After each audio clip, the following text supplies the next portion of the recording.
भारत की रक्षा तैयारियों अब केवल सीमाओं तक सीमित नहीं है, बल्कि हिंद महासागर से लेकर अंतर महाद्वीपीय रणनीतिक क्षमता तक उनका दायरा लगातार बढ़ रहा है। ऐसे में हिंद महासागर के ऊपर जारी एक नए नोटाम ने रक्षा विशेषज्ञों और रणनीतिक विश्लेषकों का ध्यान अपनी ओर खींच लिया है।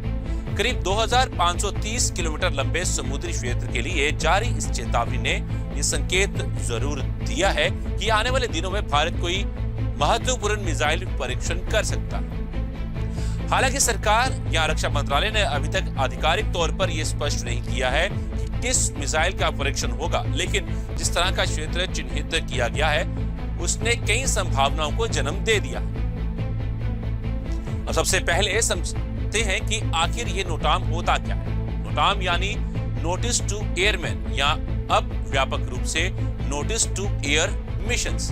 ये एक आधिकारिक सुरक्षा सूचना होती है जिसे किसी विशेष हवाई या समुद्री क्षेत्र में होने वाली गतिविधियों के बारे में पहले से जारी किया जाता है। जब किसी देश को मिसाइल परीक्षण, सैन्य अभ्यास या अंतरिक्ष मिशन जैसी गतिविधियां करनी होती हैं, तो उस इलाके में विमानों और जहाजों की आवाजाही सीमित कर दी जाती है ताकि किसी भी प्रकार की दुर्घटना से बचा जा सके।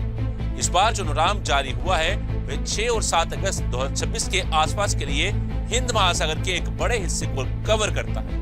यही वजह है कि रक्षा हलकों में चर्चा तेज हो गई है कि भारत किसी लंबी दूरी की रणनीतिक मिसाइल का परीक्षण करने की तैयारी में। अब सवाल उठता है कि आखिर कौन सी मिसाइल हो सकती है। इसका जवाब अभी किसी के पास नहीं है, लेकिन अनुमान कई हैं।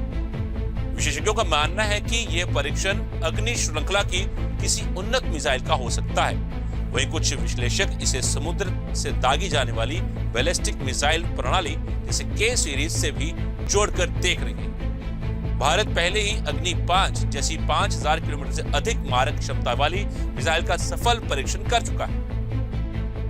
इसके अलावा देश ने MIRV यानी multiple independently targetable re entry vehicle तकनीक का भी सफल प्रदर्शन किया है, जिसमें एक ही मिसाइल अलग अलग लक्ष्यों को एक साथ निशाना बना सकती है। लेकिन यह केवल मिसाइल का परीक्षण भर नहीं है, इसके पीछे एक बड़ा रणनीतिक संदेश भी छिपा हो सकता है। हिंद महासागर आज केवल व्यापारिक मार्ग नहीं बल्कि वैश्विक सामरिक प्रतिस्पर्धा का केंद्र बन चुका है। चीन की बढ़ती नौसैनिक गतिविधियां, इंडो पैसिफिक में बदलता शक्ति संतुलन और समुद्री सुरक्षा की नई चुनौतियां भारत को अपनी सैन्य क्षमता लगातार मजबूत करने के लिए प्रेरित कर रही है। यही कारण है कि भारत केवल हथियारों की संख्या नहीं बढ़ा रहा, बल्कि उनकी गुणवत्ता, सटीकता और जवाबी क्षमता पर भी लगातार काम कर रहा है। हर नए परीक्षण में मिसाइल की रेंज, गति, लक्ष्य भेदन क्षमता, मार्गदर्शन प्रणाली और नई तकनीकों की गहन जांच की जाती है।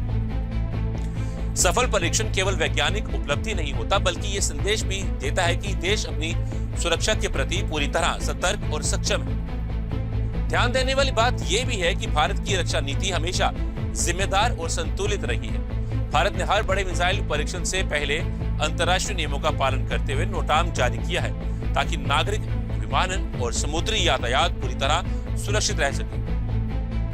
ये भारत की पारदर्शी और जिम्मेदार सैन्य नीति को भी दर्शाता है। हालांकि अभी ये कहना जल्दबाजी होगी कि 6 या 7 अगस्त को आखिर कौन सी मिसाइल आसमान चीरती हुई दिखाई देगी। जब तक रक्षा मंत्रालय आधिकारिक घोषणा नहीं करता, तब तक किसी भी विशेष मिसाइल के नाम की पुष्टि नहीं की जा सकती। लेकिन इतना जरूर तय है कि हिंद महासागर में जारी इस बड़े नोटाम ने यह संकेत दे दिया है कि भारत अपनी रणनीतिक ताकत को एक और नए स्तर पर ले जाने की तैयारी में।